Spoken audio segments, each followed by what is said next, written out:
The best expression of love is time.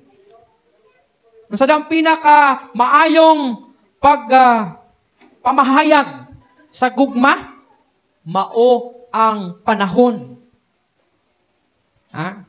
Kaya bitong mag-abroad ka, or mag-abroad yung mga asawa, or abana, usually, pila na kayo makaantos na. Nga, pabilin. Si JJ, wag ikaantos na. Pauli yun niya si Dexter Town. Ha? Hilak-hilak pa. Ha? Ano naman? Ha? Subot pa sabot dili, maayo nga wala kay panahon. Unsa may reason nga nung moabroad ang usa ka amahan o usa ka inahan? Sa kapobrehon? Para ma-provide ang tanan, makapalit siya og balay, makapatukod og balay, makapalit og appliances, makapalit og sakyanan, o makapaeskwela sa iyang mga anak.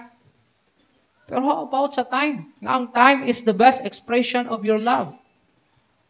Magunsa man na tanan ng imong gipalingkamutan sa kinabuhi, kung muuli ka, wala na tong imong gihaguan. Wala na tong tao nga mao'y rason nga nung nagtrabaho ka. Katong example bitaw nako nga usa ka amahan dito sa Jensen, nagtrabaho siya dito sa abroad, sulod sa daghan na mga katuigan, nakapundar sa og balay, nakapundar sa og mga kabtangan, nakapanindot siya sa iyang balay, nakapalit sa sakyanan. Nakakuha siya og helper para mutabang sa iyang pamilya nga iyang gibilin. And then uli siya, and then after 1 week, balik siya sa abroad. Gingnan siya sa iyang asawa nga, ayun nag-uli, okay naman sakto naman nanatanan, natag na tanan, nakapalit na ta. Pero balik siya sa abroad kay diskontento pa siya kinabuhi. Then after 1 week, napalitaan niya, nasunog ang balay. Ang pinaka-worst. Nasunog ang kapil, yung asawa, yung 2 ka anak, yung bayaw mo siguro itong nagpuyo dito, umiyahang helper. Oh. Kaya bitang makita, di mo nga imong balay. Nato yung sa kalinog, ay katong linog na itabo sa bugo.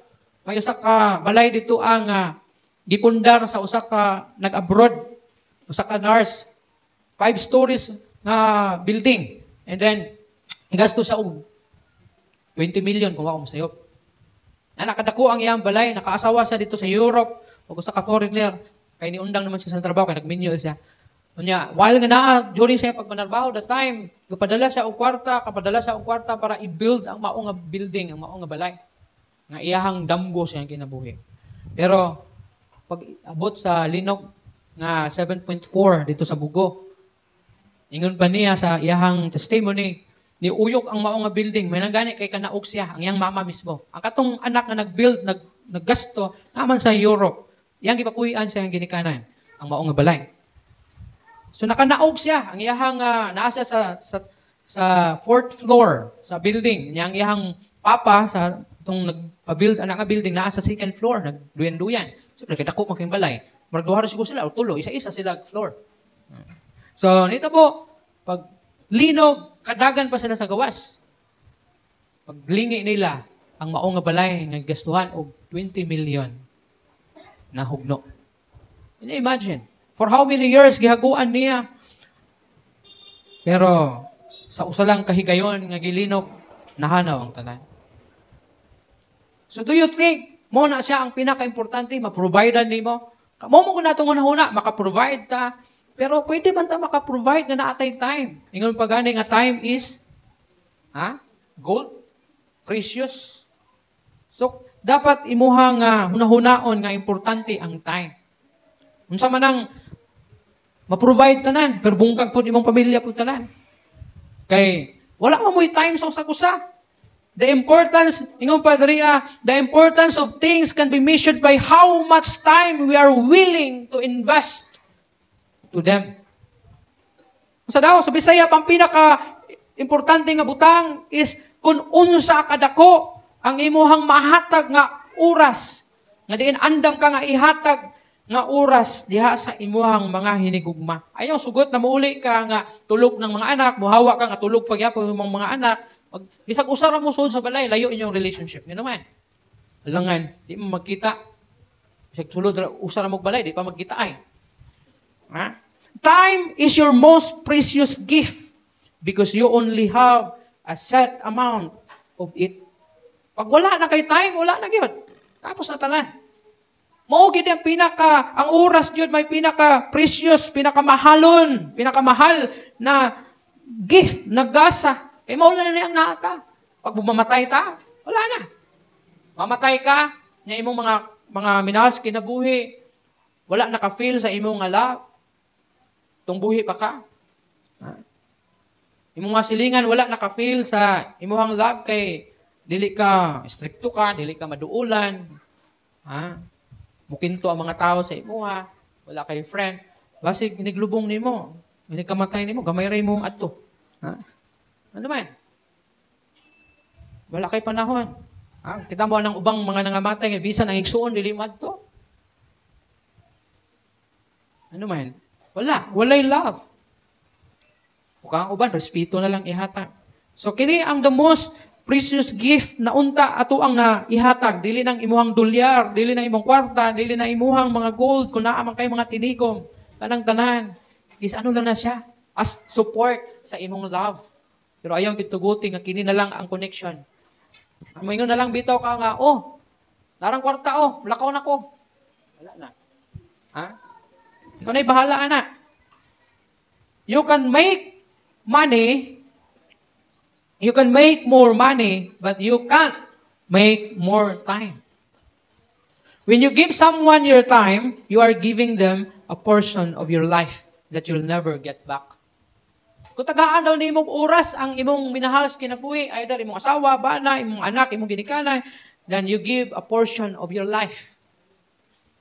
Na kung kuhaan kag portion sa imong life, maglisod ka, mapiangan ka, makuan ka, mainutil ka, because they are part of your life.